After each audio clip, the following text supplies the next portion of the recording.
trees that bring us oxygen, whether everything that grows, and of course our own life, begins with the sacred seed.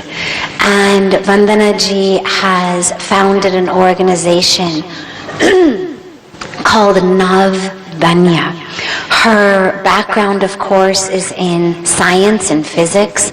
She's a PhD in physics and was on that very traditional path of esteemed science when her entire life course shifted, because she realized the crucial need of not only understanding and teaching about the natural world, but actually in serving to protect and preserve it.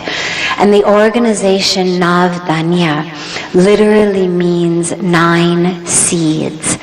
And it is an organization committed to the protection and the preservation of the original seeds, which of course are linked not only to agriculture, not only to food, but linked to the indigenous and traditional way of life of all of the villagers and farmers and women of this country who for generations and generations and generations have spent their time cultivating and then saving and preserving and then recultivating the seeds. She founded a college called Bij Vidyapith, which is actually a college dedicated to the seed in Dehradun, where for the last 10 years people have been coming from all over the world to take courses and classes in protection and preservation of the earth, in working with organic agriculture, in even aspects as Gandhiji's view and vision and teachings of agriculture and environmental preservation. She has been hailed by so many publications, including Time magazine, as truly a hero. This Time magazine's words, a hero of the environment. Forbes magazine declared her as one of the 10 most powerful and influential women in the world. So not only is she a dynamic and great Shakti for our Mother Earth and Mother Nature, but also for the role of women in society and women in culture. So it's a great, great honor to have her with us. She will be speaking for us this morning, and then also this afternoon at 2, back in the tent, she will be back here again to do a cozier and more intimate program with those who want to delve more deeply into this work. So if you're not satiated in this lecture time, or if you have questions that we don't have time to get answered, feel free to come back at 2 o'clock for another in-depth program with her.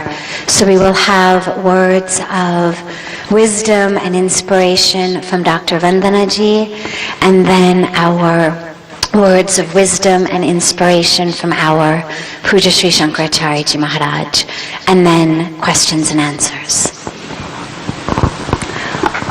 Thank you. Thank you, Sadhvi.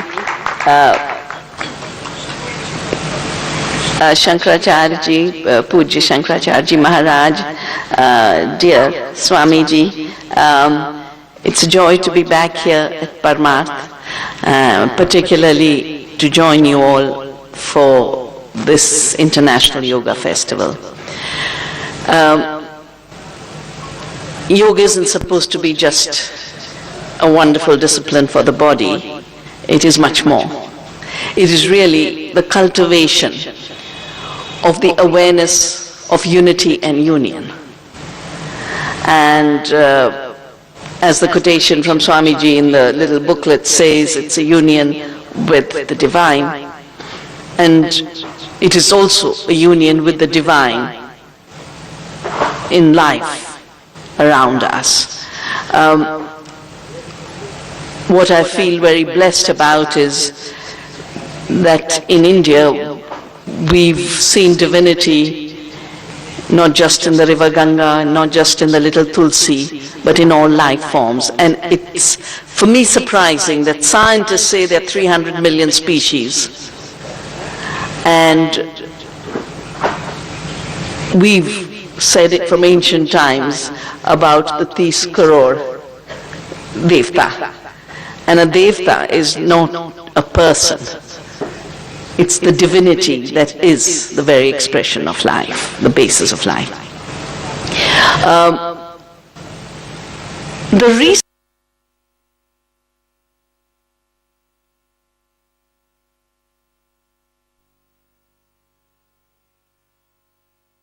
about 2 centuries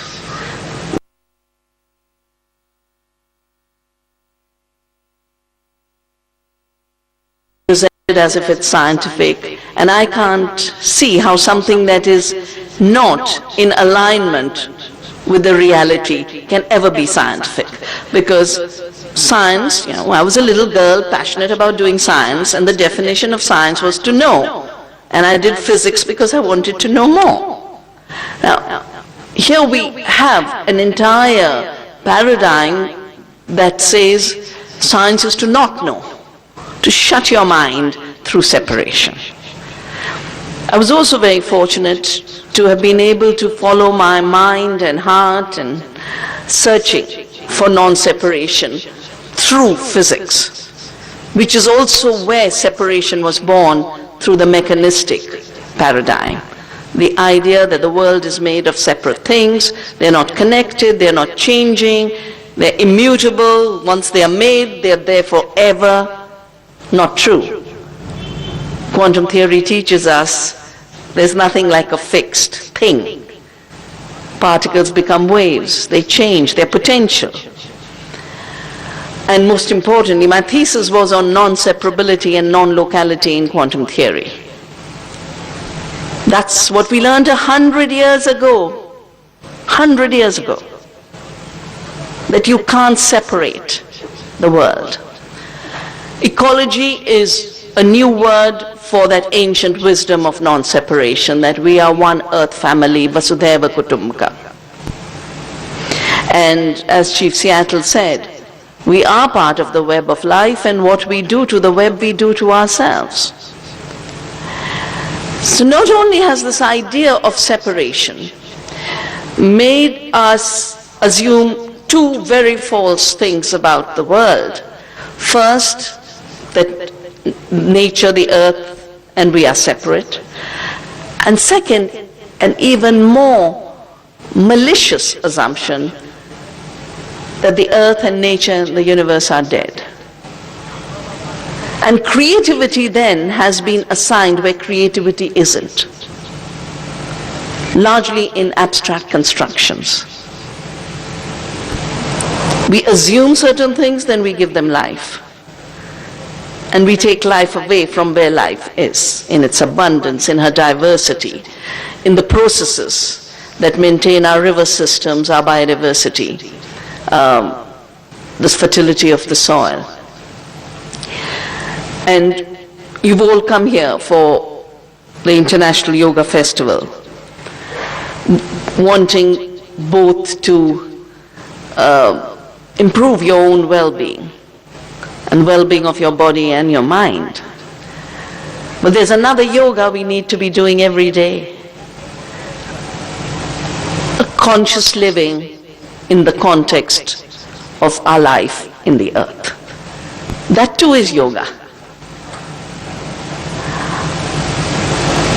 Because it's the forests that give us, and the trees that give us the air we breathe. Just as you do pranayam, you need to, in your pranayam, take the next step to say thank you to the amazing processes that convert our carbon dioxide into oxygen. But on the other hand, are emitting too much carbon dioxide, too much nitrogen oxide, too much methane, ends up not just polluting the air we breathe, creating all the epidemics of asthma, respiratory problems. I know so many people in Delhi who are having to give up jobs to move to the mountains so their children can survive. Because little children of 2 and 3-year-old have such severe asthmatic attacks that they can't live. But the planet breathes. The planet is Gaia. She's alive. And when we put too much of the pollution into the air, we build up what are called the greenhouse gases.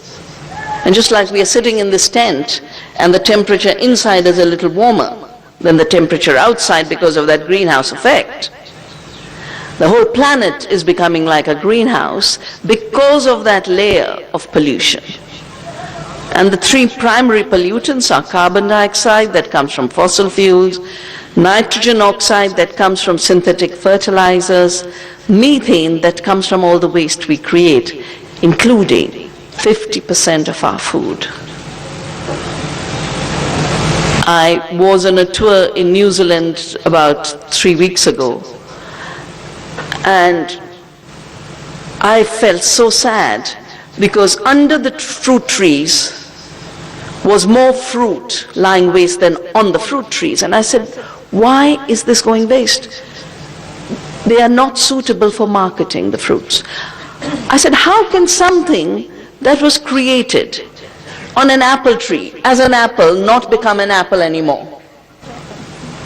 And isn't it strange that real apples are treated as unfit to be eaten, and they've just genetically engineered an apple in Washington state, it's called the Arctic apple,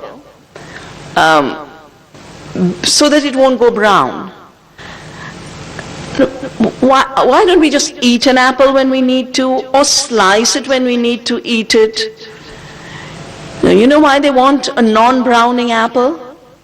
It's so they can chop it up and keep it on supermarket shelves for 3 months, and it won't go brown. And of course, no one's looked at what happens when oxidation doesn't happen, because those are vital processes.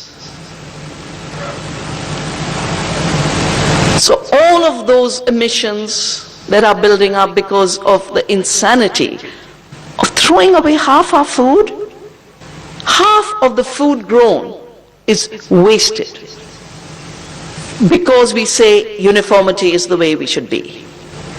And that's leading to methane. When we take cows, instead of, we were just talking, Swamiji, about how he'd love to see this area be a cow sanctuary. When cows roam free and eat grass, they don't emit methane. You lock them up into factories, you feed them soybean and intensive feed. Those factories become sources of methane, and for those of you who come from Europe or North America, you go past these factory farms and you get the stink. That stink is methane. Because those cows weren't meant to eat grain. They're not called herbivores for nothing. Herbivores mean they like herbs. And we're force feeding them grain so we can make them grow a little faster, we can sell them faster. And chicken used to mature in 3 months, now they mature in 2 weeks. And that's the case for all animals. Everything being turned into a machine, a factory, a commodity. And is it doing us any good? No, because at the end of it, it's giving us diseases. The only good it's doing is in that intermediate step of business. Profits are increasing, but the planet's health is declining and our health is declining. And all of those greenhouse gases then pile up and create climate extremes. The last time I was in these beautiful lawns was when we were meeting after the Uttarakhand disaster for the Green Uttarakhand. We'd had such extreme rain on the first day of the monsoon, 16th and 17th of June 2013. And the flooding washed away 20,000 people according to reports from the grassroots. Bridges, villages, Kedarnath just wiped out.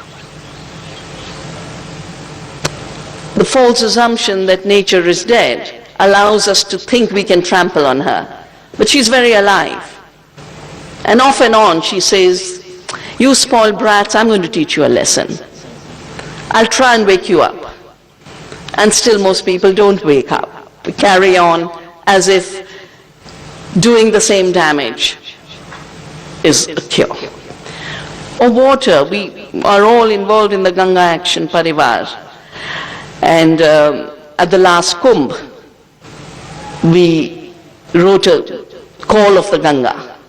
Because if the Ganga is alive, then she's telling us how we should live. And I'm sure those of you who are interested, you should get it from the ashram. It's there. It's really the rights of the Ganga. We've lived for millennia recognizing that we can't pollute the Ganga. And I just feel so happy coming to this side of the Ganga because I grew up in this forest. My father was a forest conservator. And the forests here are as they used to be when I was a child. But the forests that side are very, very threatened. We lived with such a small footprint. The Ganga has flown clean. When I used to come as a child, drinking the water straight, it's fine. I learned my swimming in Har Ki Pauri. Most rivers we could drink water from straight. Now we have to work so hard to talk about cleaning the Ganga. But every other river has become a drain. The Yamuna in Delhi, just 22 kilometers, is carrying 70% of the pollution burden of its entire length. Where everything is being thrown into the river. The industrial wastes, the sewage. Sewage should be going back as fertilizer and compost to the soil. It needs to be closed in a cycle. We are depriving the soil of fertility and the river of its cleanliness. In the process, we don't have water to drink. And polluted water has become the single biggest cause of disease and death, especially of children. And you are involved in the WASH campaign. All of this because we imagine that we can continue to increase our footprint. I've done so many studies. We stopped the mining in the valley, this Doon Valley, 1982. The Ministry of Environment asked me to do a study. I did the study, put the figures down for the government, showed that what was seen as just limestone as a raw material for steel and sugar and cement was actually the water tank that nature had created. It's an aquifer. And if we had to build a water tank so big, it would be about 200 billion rupees. And destroying that water tank meant that the holding of the water in the mountains was depleting, floods were increasing, villages were being washed away, agriculture was being destroyed, and the valley was in a crisis. In 1983, the Supreme Court ordered a ban on mining, recognizing that the limestone has a bigger function in the mountains than extracted as raw material. And the same decision in 1981 on the forests of the Himalaya, when women of this region came out and said, "We are going to hug our trees. We won't let you cut them because these trees give us soil and water and pure air." Ecological lessons that we forget at very, very high risk.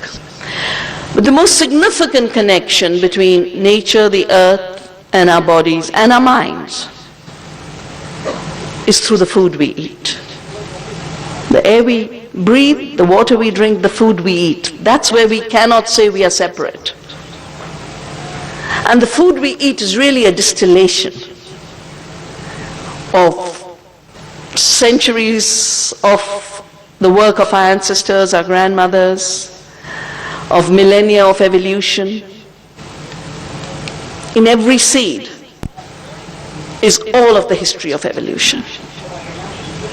Because no seed has grown in isolation. Every seed has had contributions of the pollinators over the ages, of the soil organisms and the earthworms, of the sun shining, of the rain giving moisture, and every generation's renewal and evolution of the seed carries with it all of the past, and I would add all of the potential for the future.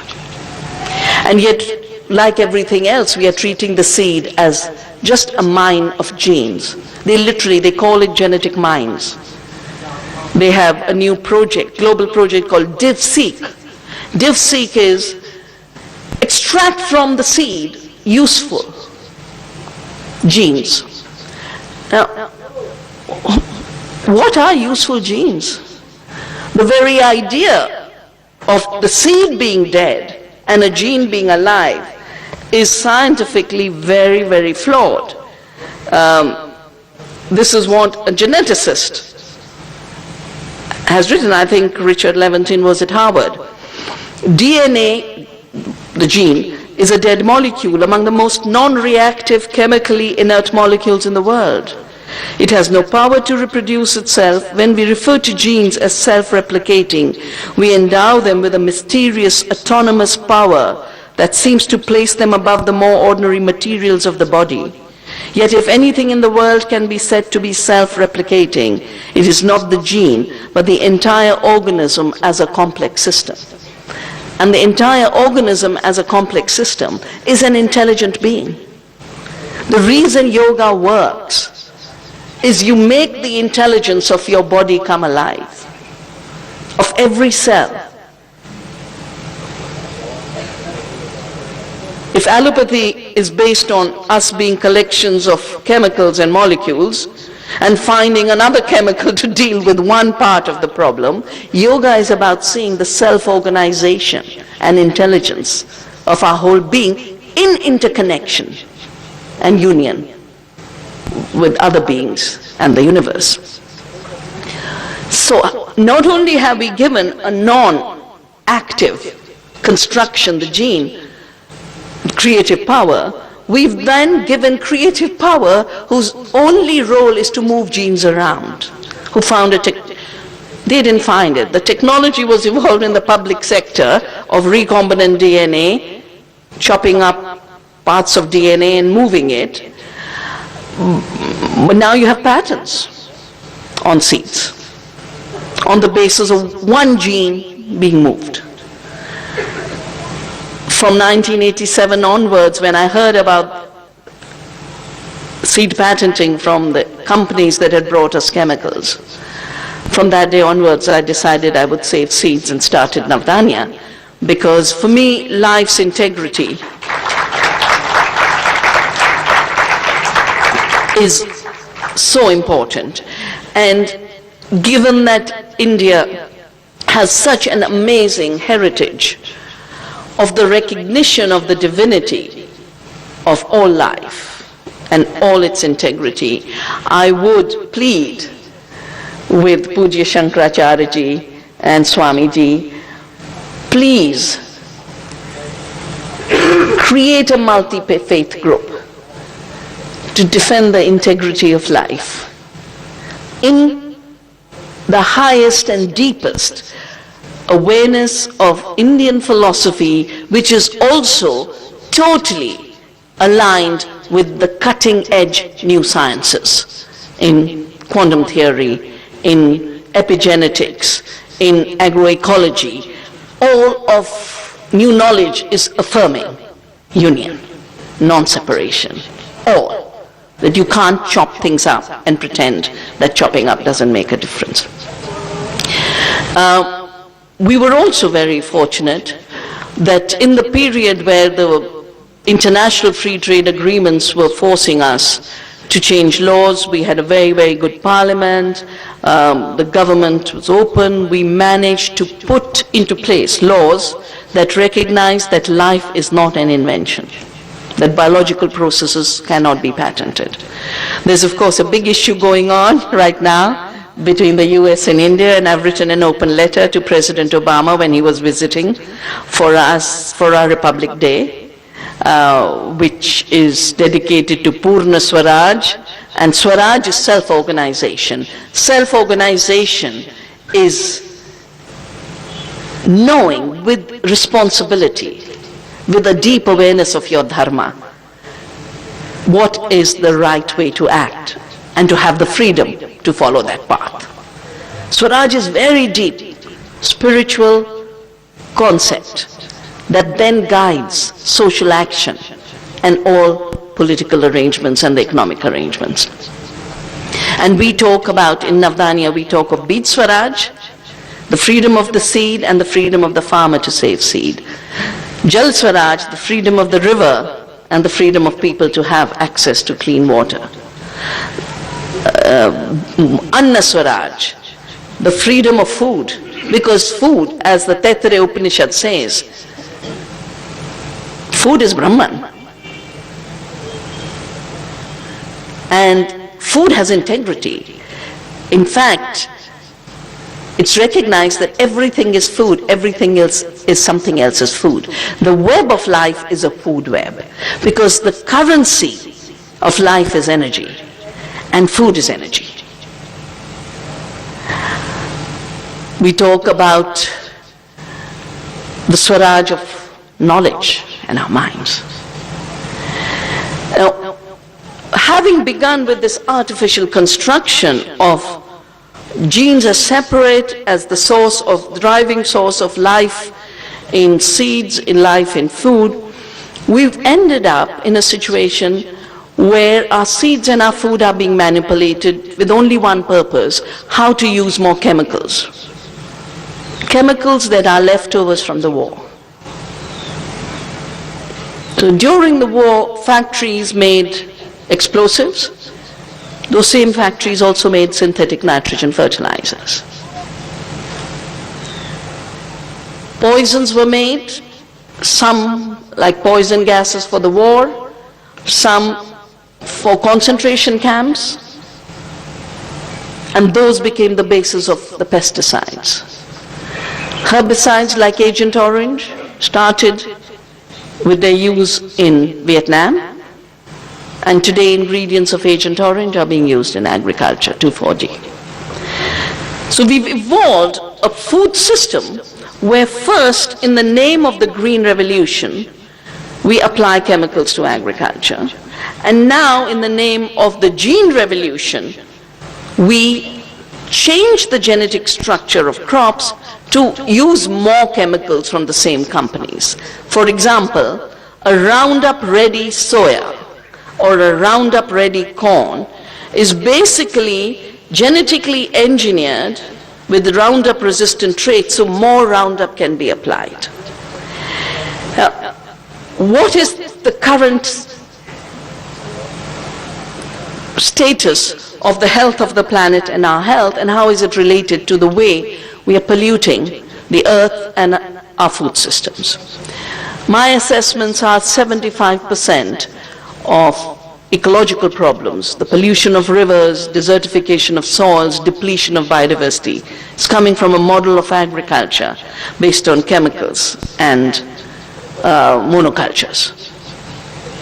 40% greenhouse gases come from industrial farming. I've written a whole book on this called Soil, Not Oil, that we need to turn to soil and move out of the fossil fuel age, which was an error anyway.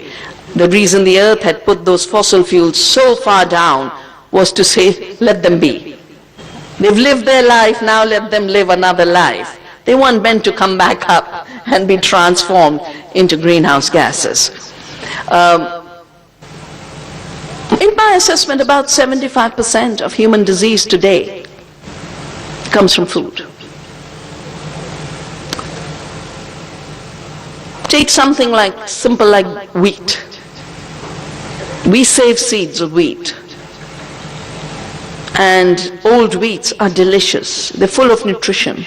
You need to eat about half the chapatis with good wheat than you do with empty wheat. It's a bit like the McDonald film called Super Size Me, because that food is nutritionally empty. You have to eat more and more and more to try and get satisfaction, which evades you all the time.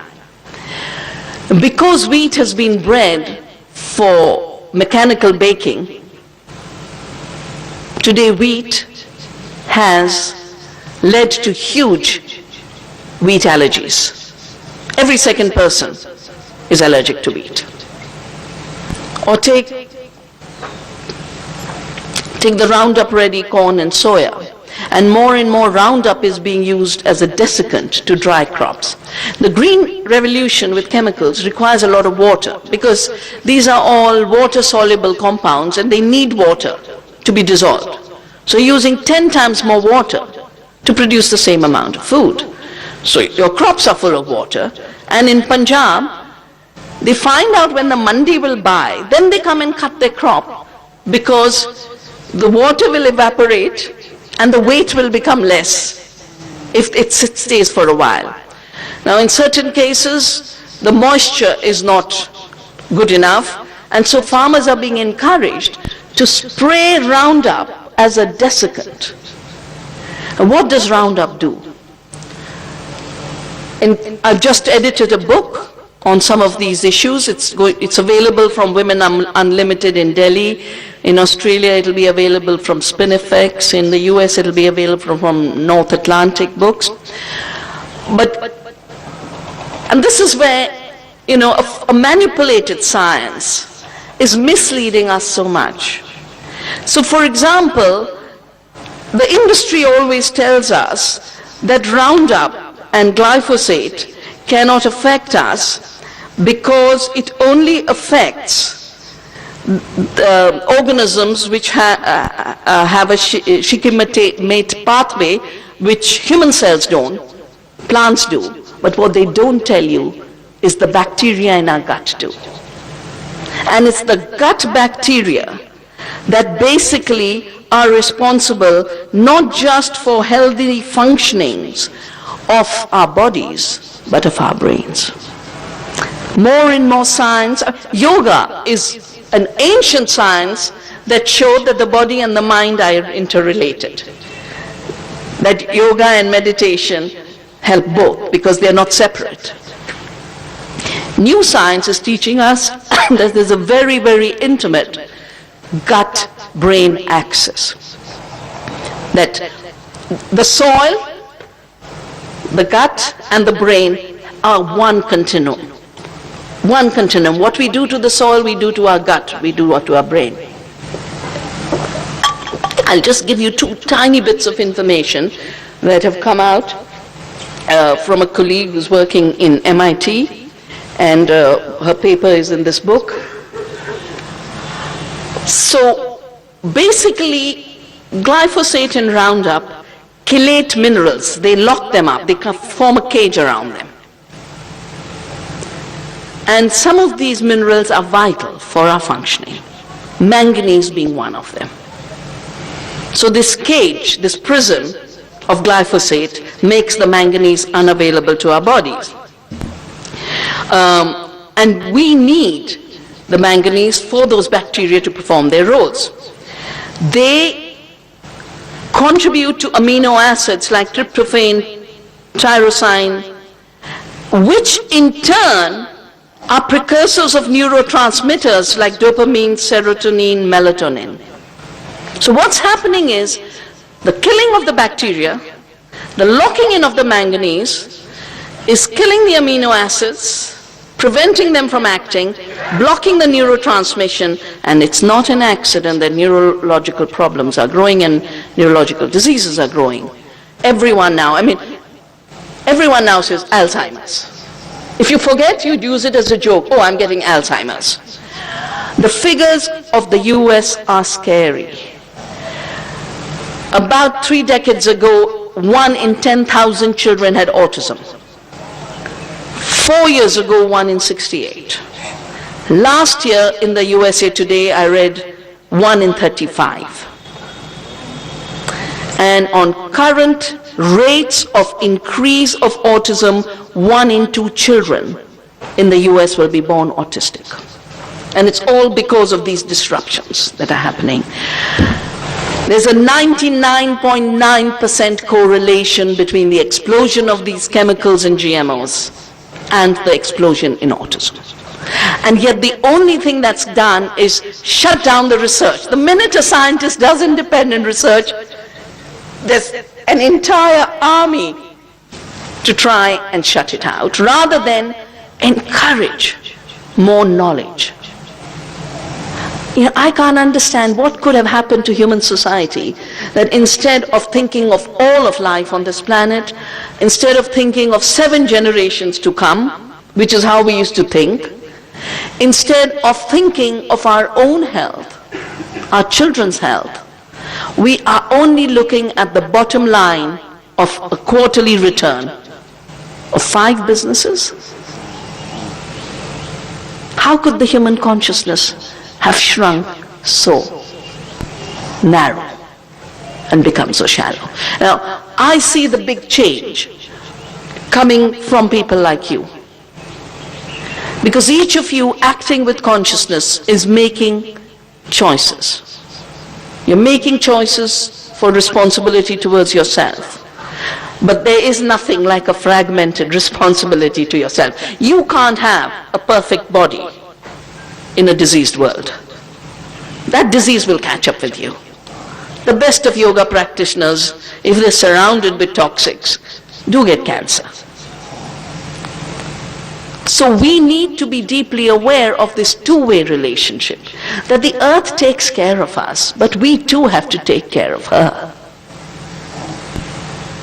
Just as much as our mothers take care of us when we are babies, and when mothers get old, we are supposed to take care of them too. It's not a one-way relationship of extract what you can, and then dump the rest as waste and pollution.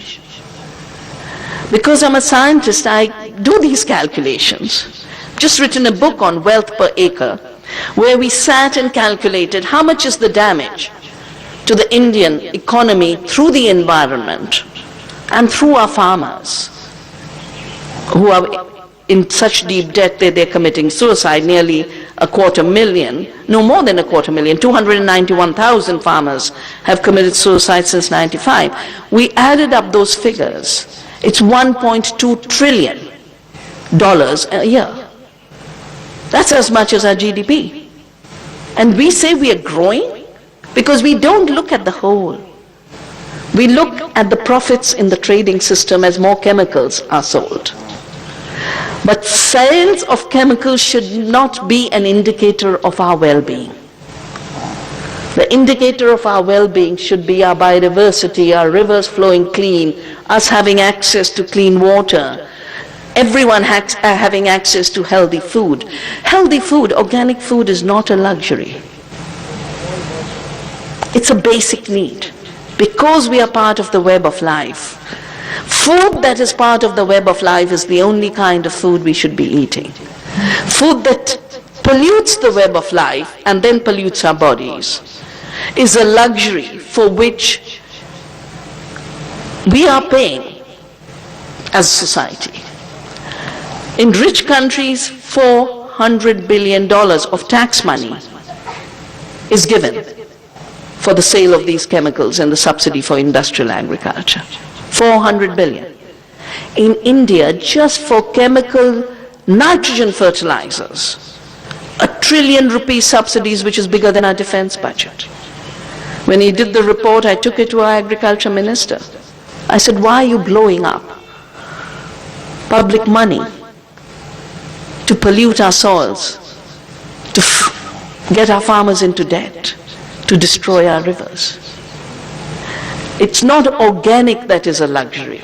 It's chemical food, GMOs, Roundup. That's a luxury that the planet cannot afford and our bodies cannot afford. And that's why I really do hope each of you, as you go away from this International Yoga Festival, as you dedicate your lives to a deeper discipline of union, that you'll expand that union to include the food you eat, because we are what we eat. Jaisa anna vaisa man is what we say in India. And what is good for the earth is good for our health. What is toxic for the earth is toxic for us. Both the earth, her resources, and our bodies have been desacralized.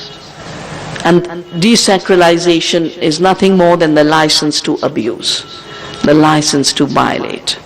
We need to bring the sacred back into our seeds, into our foods, to our bodies, to our relationships.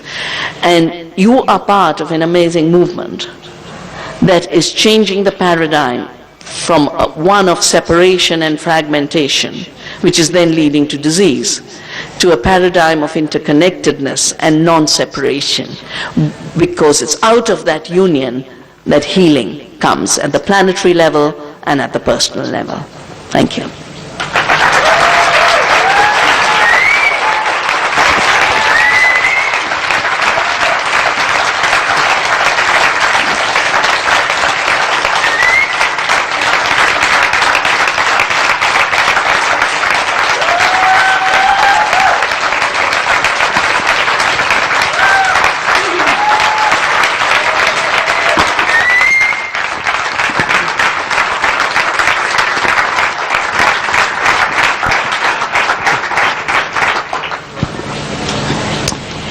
Thank you so much, Dr. Vandanaji. As I mentioned in the beginning, she has graciously given us this day. She came in this morning, she's leaving this evening.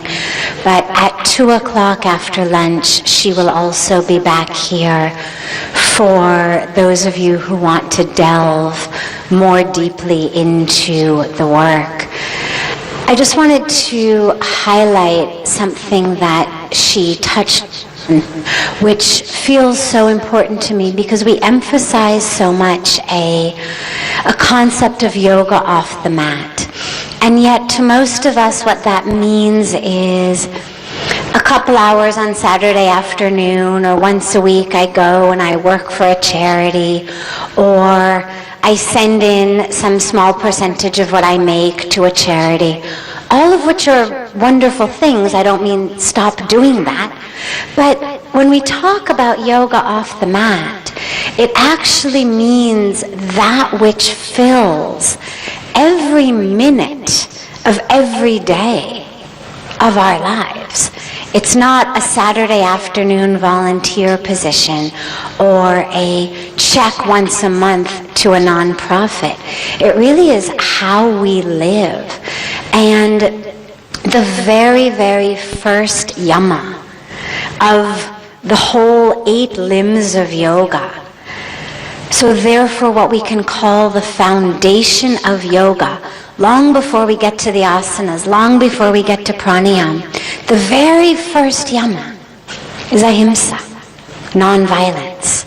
And what Vandanaji has just so clearly and beautifully clarified for all of us and emphasized is the violence that our choices are causing for our own bodies, for our children, for the bodies of everyone, human, animal, with whom we share the planet, and violent for Mother Earth herself, the soil, the rivers, the mountains.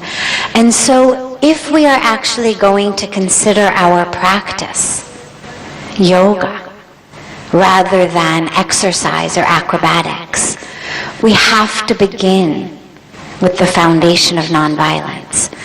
And as she's just made very, very, very clear, nonviolence has to begin at the most fundamental level of the seed. And then where that seed grows, what's put on that seed, how that seed is cultivated, where it's sold, how it's sold, what's done to it. So for all of us, and so many of you are teachers all over the world, you know, when yoga burgeoned and blossomed, The sale of yoga mats became a viable way for people to make a living. Suddenly all of these companies that didn't exist before now are doing fabulous business. Making yoga mats, making yoga clothes, making things for your hands and feet that if you don't have a yoga mat, you've got like a yoga mat on your hands and feet. Wherever you go, you can do your yoga. Well, what if the yoga community came together and created a demand wherever we live, in any city, any country, wherever we live, a demand for unadulterated, unmodified, organic food. Not just 2 or 3 varieties that our supermarket carries amidst 800 varieties of the GMO modified or non-organic varieties, but absolutely rose up and created a demand that we will only shop places, we will only eat places where the emphasis and the focus is on organic and non-GMO. The yoga community has now become such a huge and powerful voice. Let us use that voice. And for those of you who are teachers with followings, bring this into your classes. Bring this into what you teach. End every class with not just a prayer to Patanjali, or a prayer to the Mother Goddess, or a prayer to Shiva, but a prayer for our planet, and then a call to action to actually save the planet. Once again, it's such a wonderful honor to have you with us. We are now very, very blessed to have the darshan, the blessings, and the words of inspiration and wisdom from His Holiness Puja Shri Shankaracharya Ji Maharaj.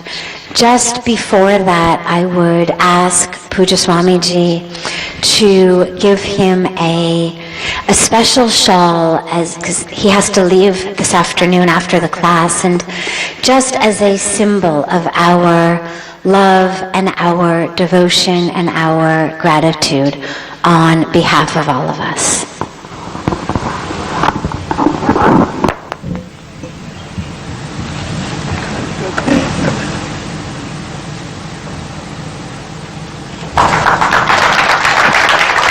And of course, a special shawl for Dr. Vandanaji, who has come here and enlightened us with such a beautiful, beautiful and clear understanding of the yoga of life.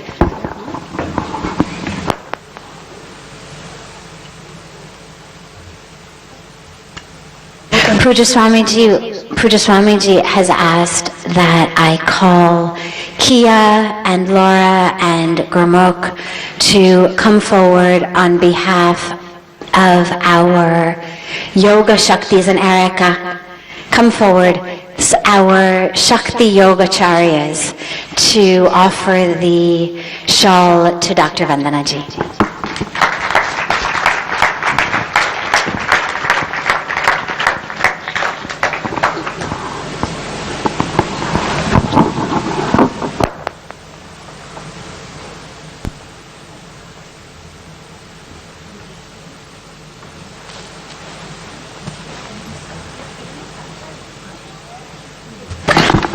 This is also a shawl as the one that we gave to the Honorable Governor, that was made by the women from the affected Kedarnath valleys, where Dr. Vandanaji had spoken about the floods, that's made through work that's being done by Divine Shakti Foundation with other local organizations and companies.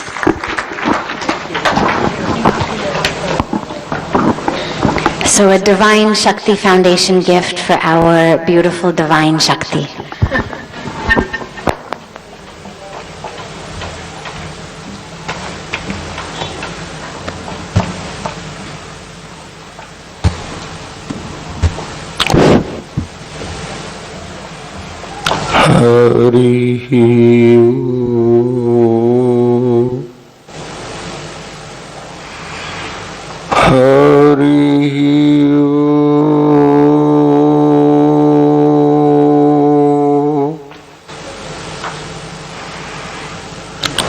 Hari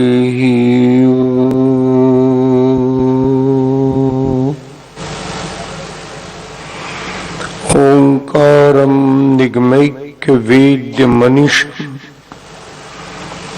वेदान्ततत्त्वास्पदञ्च उत्पत्तिस्थितिनाशहेतुममलं विश्वस्य विश्वात्मकम् विश्वत्राणपरायणं श्रुतिसतै सम्प्रोच्यमानं प्रभुम् सत्यं ज्ञानमनन्तमूर्तिममलं शुद्धात्मकं तं भजे शुद्धात्मकं तं भजे शुद्धात्मकं तं भजे सत्यव्रतं सत्यपरं त्रिसत्यं सत्यस्य योनिं निहितं च सत्ये सत्यस्य सत्यमृतसत्यनेत्रं सत्यात्मकं त्वां शरणं प्रपन्ना सत्यात्मकं त्वां शरणं प्रपन्ना सहना भवतु सहनौ भुनक्तु सह वीर्यं करवावहै तेजस्विनावधीतमस्तु मा विद्विषावहै पूर्णमदः पूर्णमिदं पूर्णात् पूर्णमुदच्यते पूर्णस्य पूर्णमादाय पूर्णमेवावशिष्यते ओम शांति शांति शांति।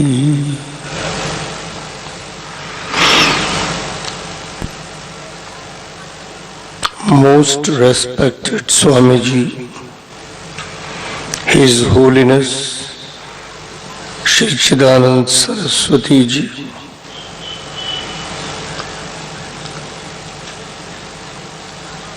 respected Dr. Vandana Shivaji, Her Holiness Sadhvi Bhagavati Saraswati Ji, and all the divine souls present in this assembly.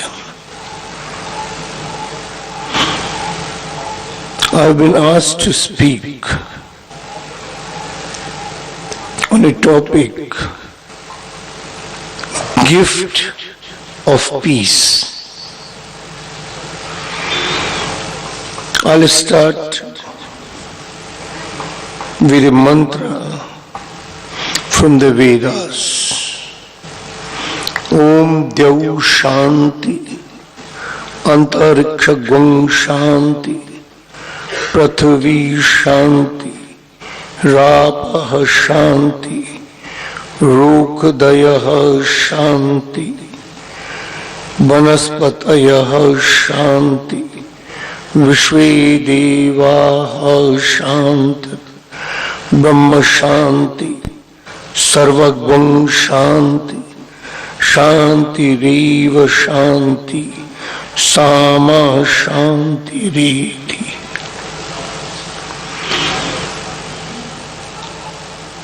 This mantra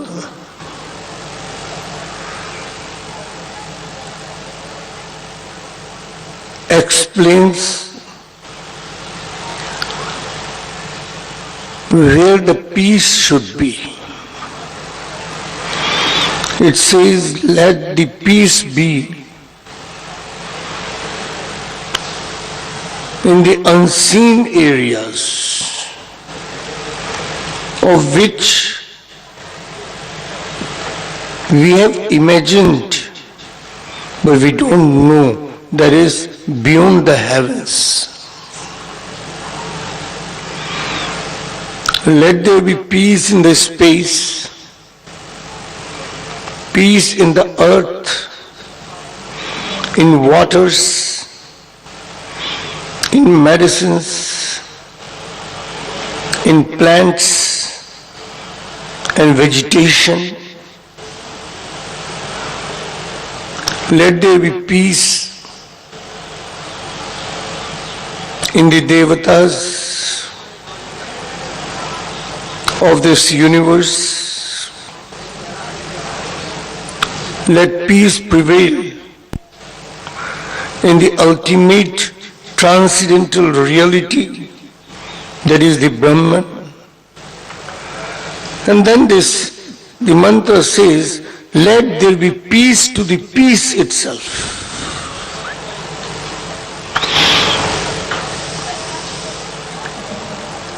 Now,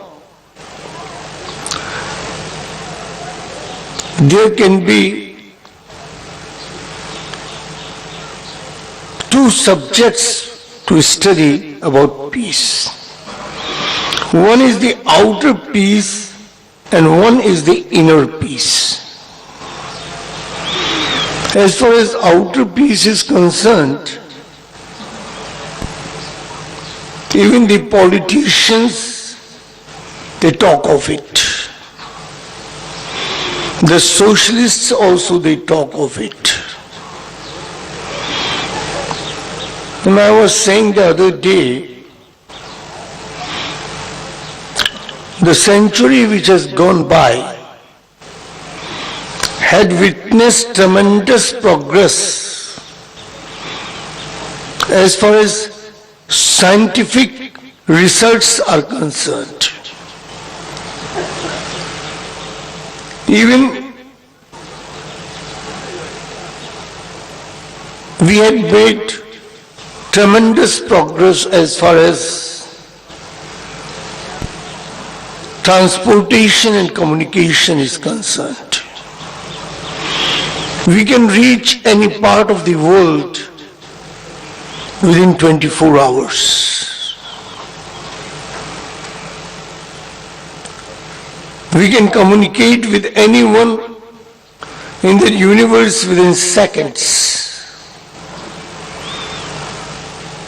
But has we achieved peace even in the outer world? Even in the outer world, peace has become a dream. Our Swamiji, Swami Chidanand Ji is constantly thinking of the peace. Not only outer peace, but the inward peace also. And inward peace is more important than the outer peace. Unless we have peace in our mind, how can we have peace in the outer part of our universe? So the main thing is, we will have to achieve peace inside us. Swami Shankaracharya Ji, by Swami Shankaracharya I mean the Adi Jagat Guru, he was just passing through roadside and he saw a sea frog giving eggs and a scorching sun was over her. At that time a cobra came and put his hood over that. And it is where he realized the inner soul of the frog and the inner soul of the snake is one. Frog is actually the food of a snake. But seeing she laying eggs,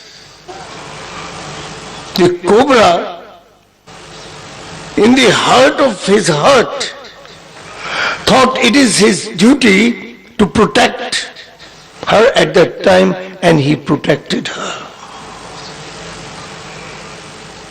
It's amazing. It's amazing. But it is from that time Swamiji realized that the soul of the universe is one. And if one realizes that, then definitely we will get peace in our heart of hearts. I'll give an example from the life of Ramtirth. Swami Ramtirth was passing by on a street and he saw a house burnt. It was burning in flames, and the occupants of the house were crying. They were calling upon the police personnel. They were calling upon the social scientists, the social people, to help them, because they have left their 6 months child in that place, in that blazing fire. When Swamiji heard of it, he jumped into the fire. Without thinking about self.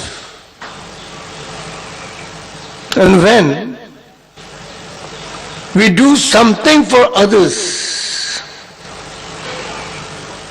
without any thought of personal reward or appreciation, then we get the grace of the Almighty. And Swamiji came back from that fire with that child unburnt.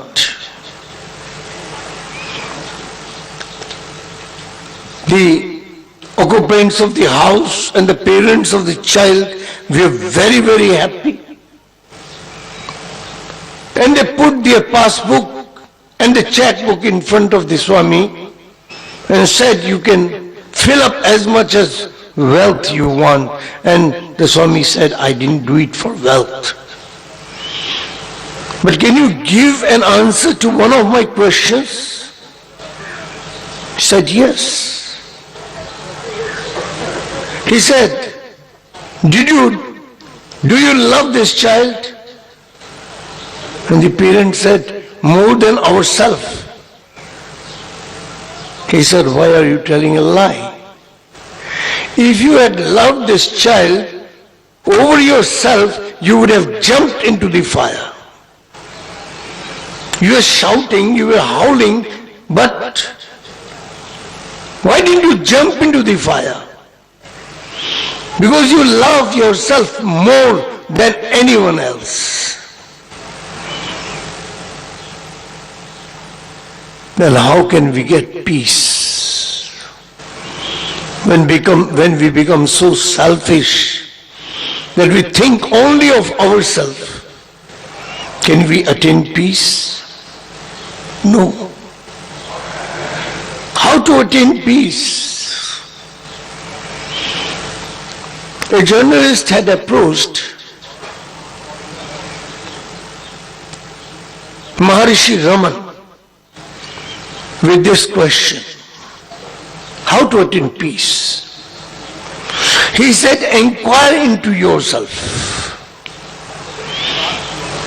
Try to know who you are. There are two theories. Some people start with Soham, but then it is a borrowed knowledge. Somebody has initiated us and they said, you are that. Soham, I am that. It is a borrowed knowledge. He says, don't depend on borrowed knowledge and try to inquire yourself who you are. You should know who you are. Try to know yourself.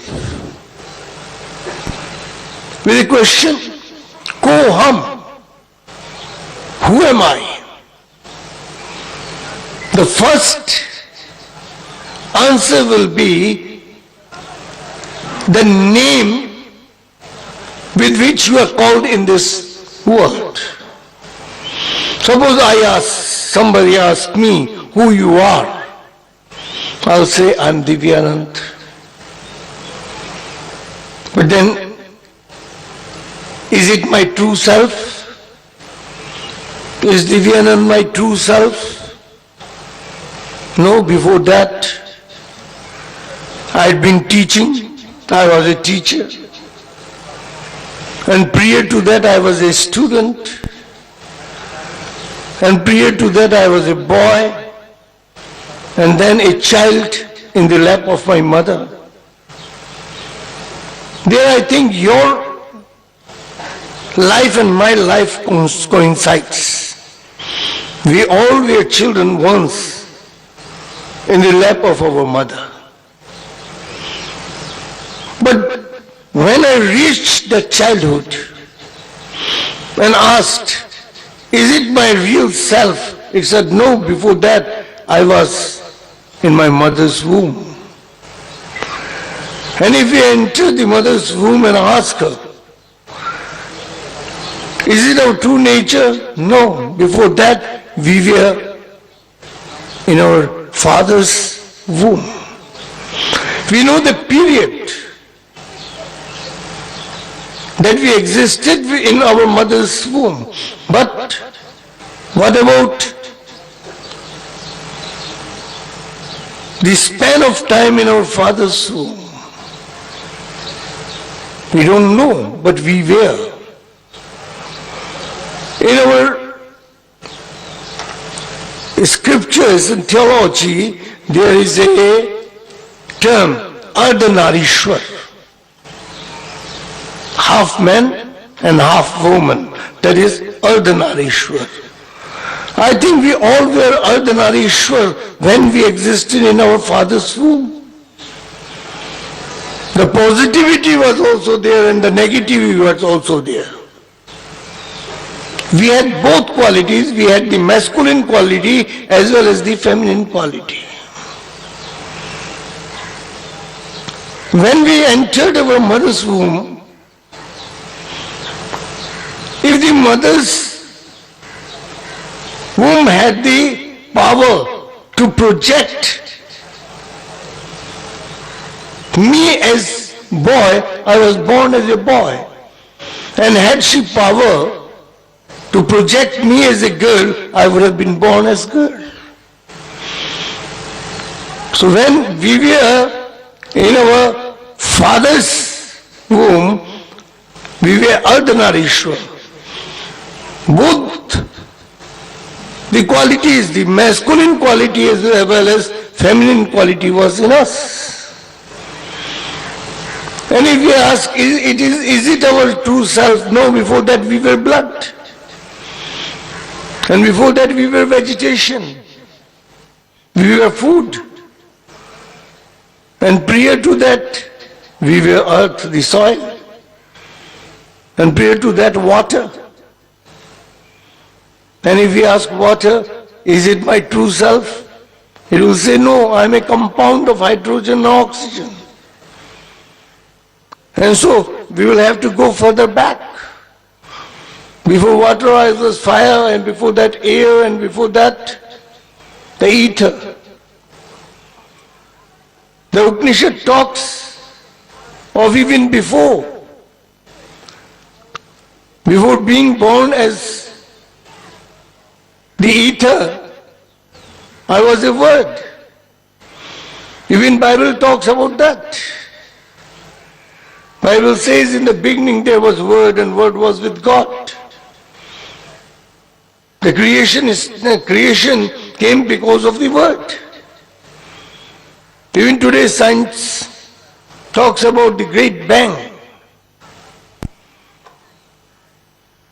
The creation started with a big bang. They have reached up to the bang, but they could not understand the sound which was created. They agree that it started with a bang. But what was the word that came out of the bang? And that our seers, when they went into deep meditation, they came to know it was Omkar, that was Om. I had read in a magazine when I was still a student that a Russian scientist, he collected different voices of the different species of living creatures. And then he put them in different tape recorders. At that time we didn't have CDs and all that, we had tape recorders. And then he played it with a remote. And the sound that came out of that collection, about more than 100 sounds he had collected. And the sound of all those together, when the tapes were played, it was again Om only. I had read long back. But this word is also just a media to express my expressions. The knowledge that I have is expressed through words.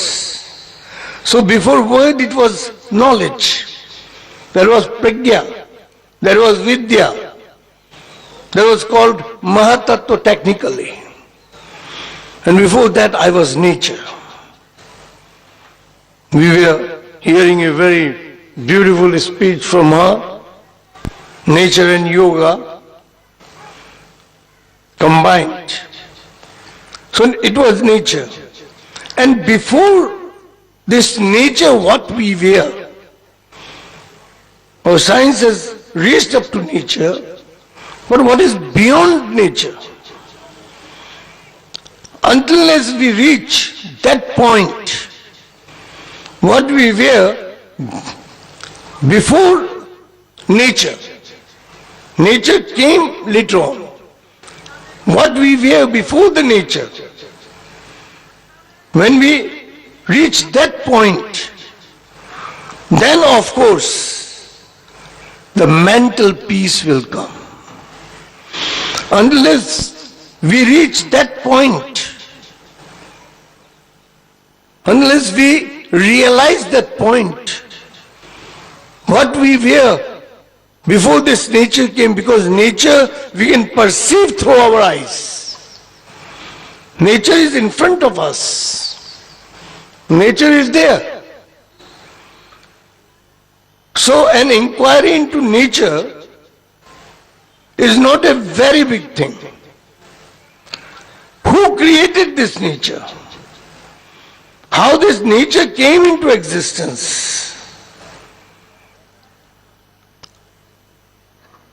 We have to reach that point. Unless we reach that point, it will be very difficult for us to attain mental peace.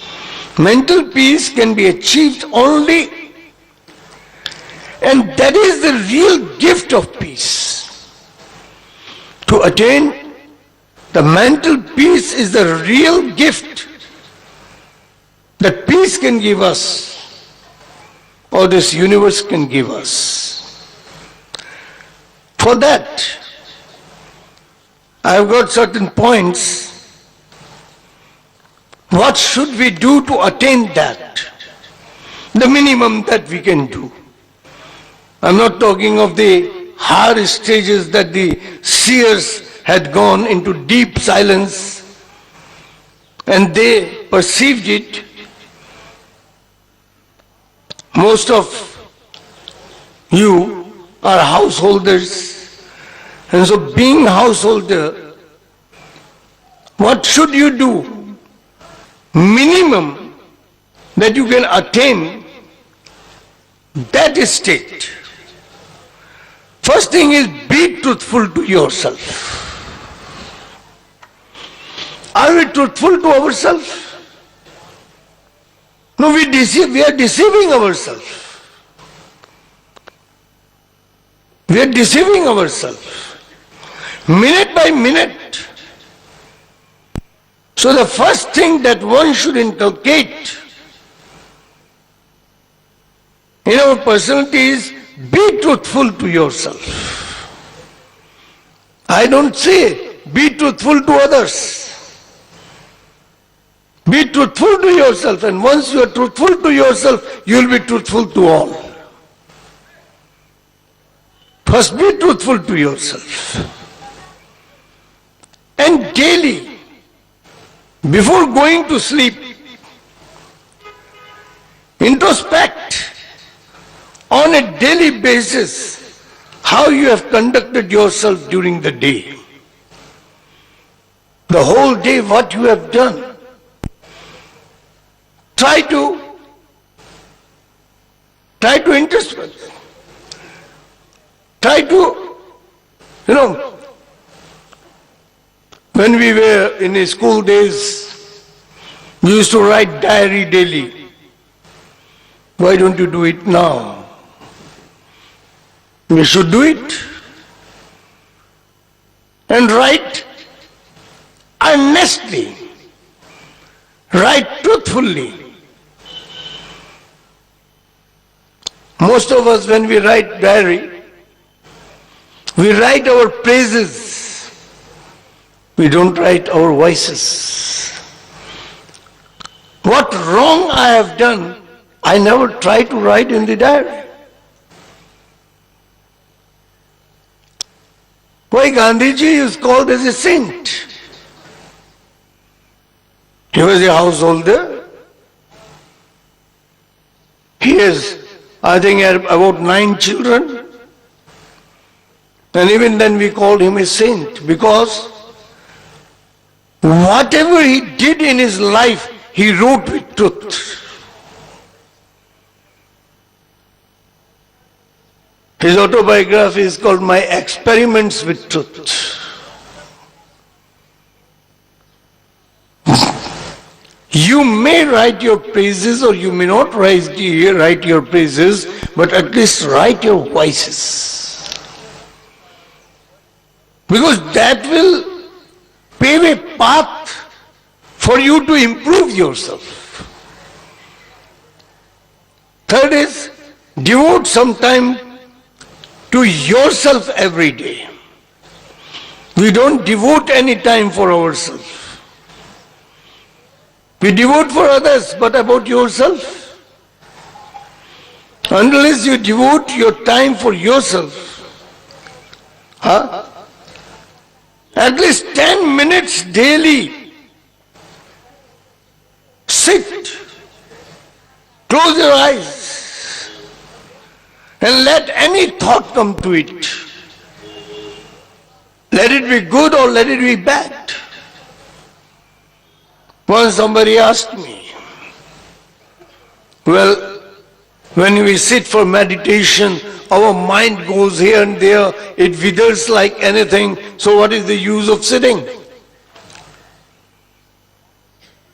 I said, when a lamp or a light is lighted in a room, different insects, different mosquitoes, different flies come and burn themselves on it. When you sit on meditation,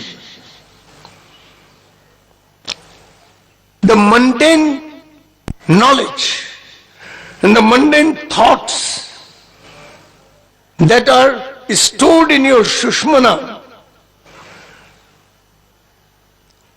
As a Sanatana Dharmi, I believe in birth and rebirth.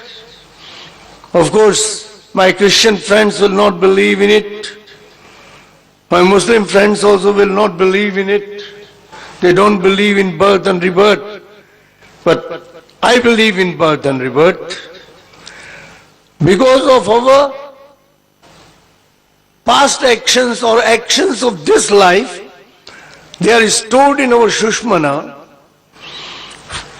When we sit for meditation, they come and burn themselves. And when all will be burnt, then the real light will arise into you. You will experience that. So don't worry. If the mind is withering, let it wither. Where will it go? It is with you. Let it wither, but where will it go? It will be with you. And all your vices will be burnt. When the light of meditation will be lit in you, they will all come and burn themselves. And when they all will be burnt, then pure light will come into you. So at least 10 minutes daily. I'm not asking you to sit for hours and hours. No. Just 10 minutes. But sit for yourself. Devote that time for yourself. Take the responsibility of whatever bad you have been doing during the day. And be strong to say sorry. Maybe to a person, maybe to a society or to a nation. If you have done something wrong to an individual, say sorry to that individual. If you have done something wrong to the society, be strong enough to come up and tell the society. I'll just give you an example of a saint. The saint was passing by through a village. He saw a well. And there was a bucket and rope to fetch the water. He fetched the water. He drank the water. And something in his mind cropped. And when he walked with the bucket and the rope also. After 3 days, he realized that he has done a mistake. Why should he have brought this bucket? Why should he have brought this rope? Did he take sannyas to do this? He said no. Then he came back to the village. And he asked all the villagers to assemble. And when all assembled, he said, I had done a crime towards the village. I had taken the collective property of the village, and so the village should punish me. The villagers said, you have accepted it, you have brought it, so why should we? You need no punishment, but he insisted on it. And then they decided, well, if he's insisting so much, let us beat him with a shoe once on his head. So, well, it was just a ceremonial only. They didn't beat him hard, they just touched his head with a shoe. But this shows that be strong enough to say sorry. Be strong enough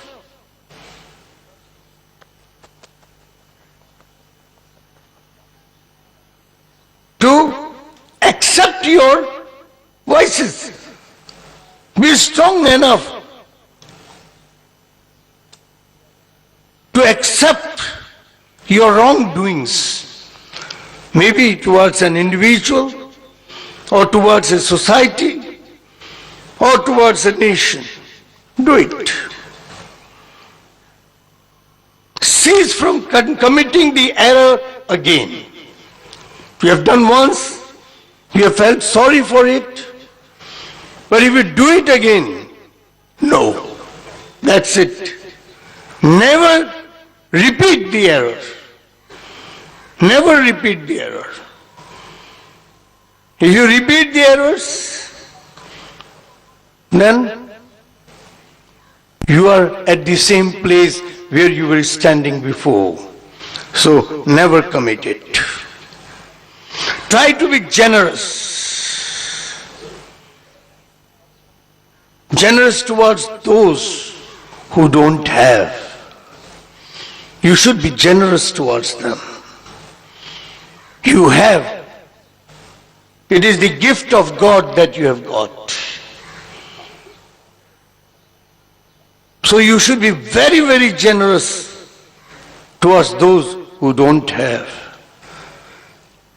Feed those who do not have food. Arrange clothing for them who do not have. And if you are rich enough, arrange at least one house for one who doesn't have a house. That is generosity. When I went for visa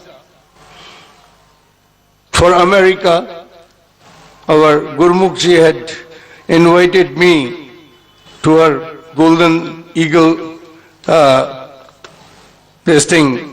satsang and yoga, and I went to ask for the visa. And there was a column, your income. I wrote nil. I wrote nil. They said, then how will you go? And how you are being fed? I said, on the generosity of my people. And I was given immediately 10 years visa on that word. Yes, I am fed by the generosity of the people. I live on the generosity of the people. So as Gurumukhi was generous to me, she provided me with a ticket, she provided me with everything. So be generous. Be generous. Generosity will lead you.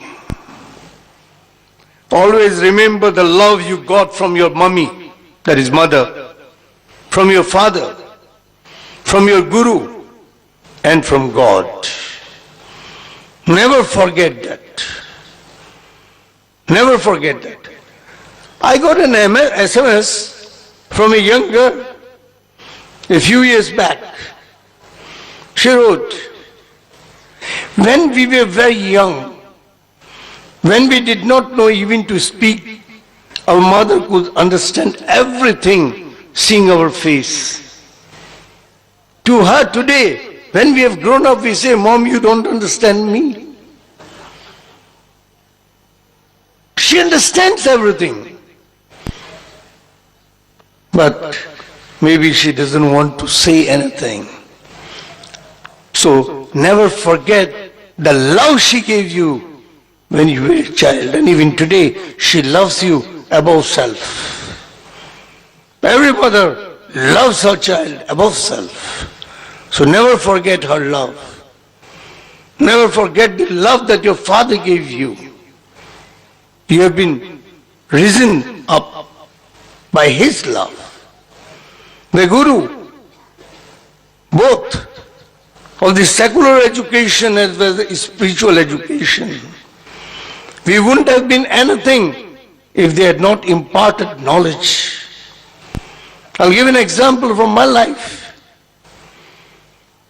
In class 6, I was supposed to read the news of the day. It was long back in 1966. Our Prime Minister, the then Prime Minister Lal Bahadur Shastri, was flying to Russia. So I read the first line.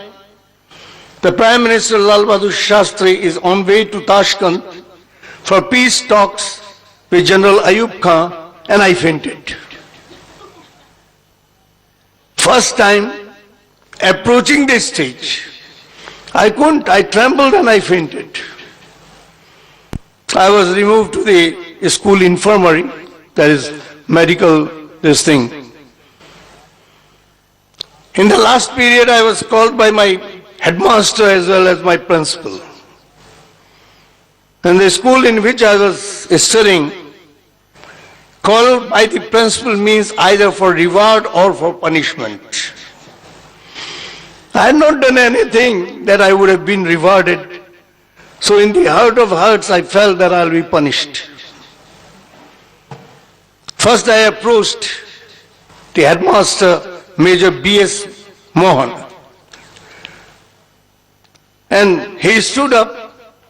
He had the cane in his hand. And I thought he was going to thrash me. But he came near me and gave a pat on my shoulder and he said, "Well done, my boy." And he narrated an incident from the life of Churchill. He said when Churchill was elected to British Parliament for the first time and he approached the dais, he couldn't speak a word. He came down from the dais and then he just clenched his hands and he said, "Next time." And next time he became one of the best speaker of the world. So he said, "At least you could read one sentence. You are better than Churchill." You know, so how can I forget those secular teachers? They had also given me something in my life. And then I approached principal. Wing Commander K. Ravindranath was my principal. He had called my housemaster also. And he said to my housemaster, "See, this boy has got potentialities. We are just to bring it out. Arrange a life-size mirror for him. And the next year, when he delivers the speech, he should become the best speaker of the year." And by their grace, by their blessings, I did it.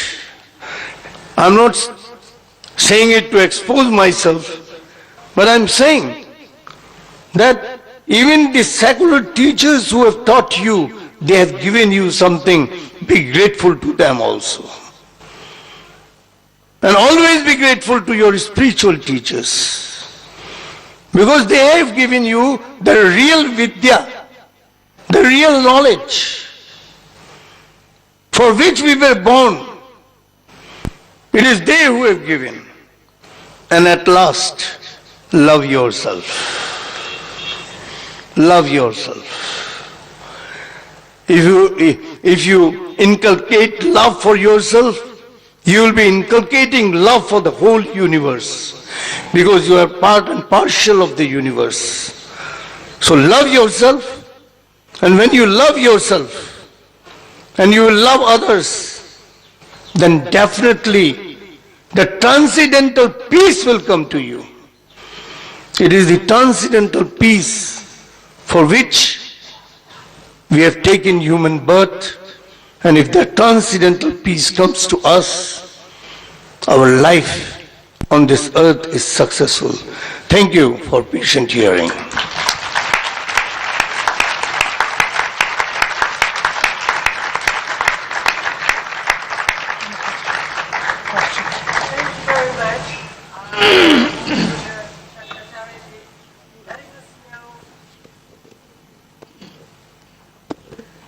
Thank you very much, Pujya Shankaracharya ji, for letting us know how to attain peace. We've got a couple of minutes for questions. So if you have any questions, please put your hands up.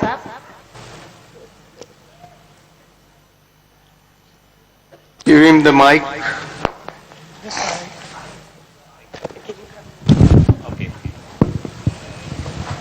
Pranam Shankaracharya ji. I have a question. Samadhi is known to be psychophysiological experience, not a spiritual experience. What is the difference between psychological and spiritual experience? they are interrelated. They are interrelated, only the naming words are different. When we talk of psychology, we talk of different layers of consciousness.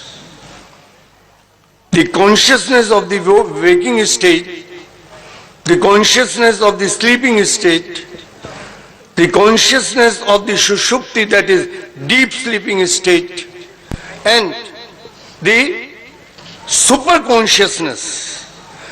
So that super consciousness and samadhi, spiritual samadhi and the super consciousness samadhi, they are same.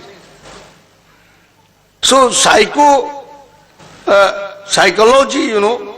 though it is not my subject, psychology is the subject of Bhagavati ji, she will be able to give a better this thing, but at the end they are the same. Psycho samadhi and spiritual samadhi, is there any difference between them? Psychology is our subject. Okay, very quickly, because unfortunately we also have to bring the session to a close, but I think what's most important is that spirituality actually takes us beyond psychology. Psychology works with our mind, our emotions, our patterns of mind and patterns of emotion. And spirituality takes us actually beyond that. So while I didn't hear the specific question that was asked, okay, great. I think what's most important is that in psychology, we tend to try to use the mind to heal the problems of the mind.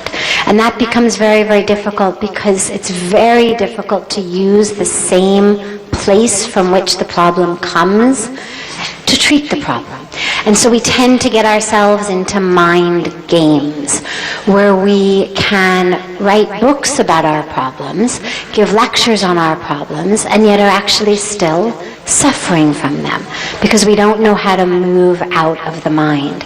Spirituality actually takes us out of the mind. So a spiritual experience, whether in meditation, whether in samadhi, is going to be something that is far deeper and far more transformative than just the psychological peace that one gets in the absence of psychological neuroses or psychoses.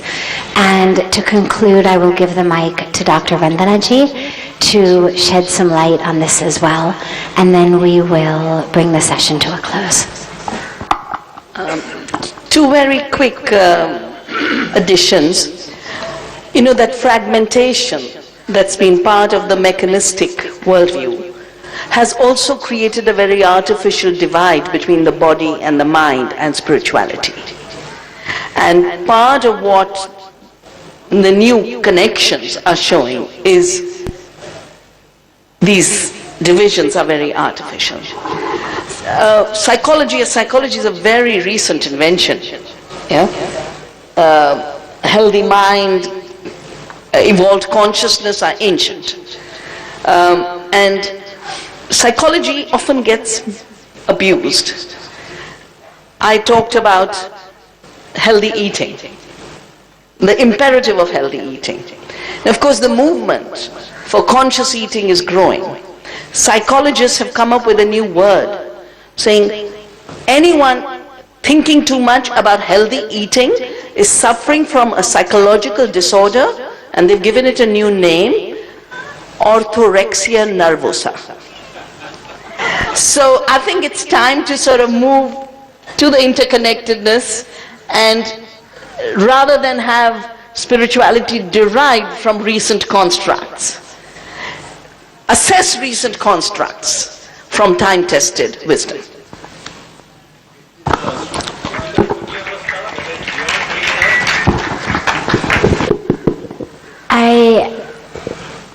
I want to, sadly, we'll have more time later on.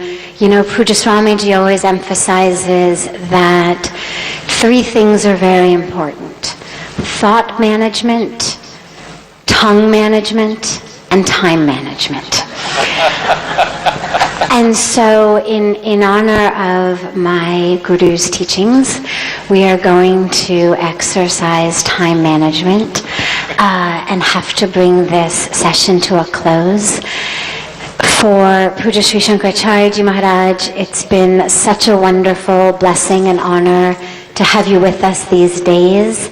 We are so sorry to see you go, but we feel so blessed that we've had you with us. Dr. Vandana Shivaji will be back here in this tent at 2 o'clock just after lunch. So any other questions, feel free to bring them back here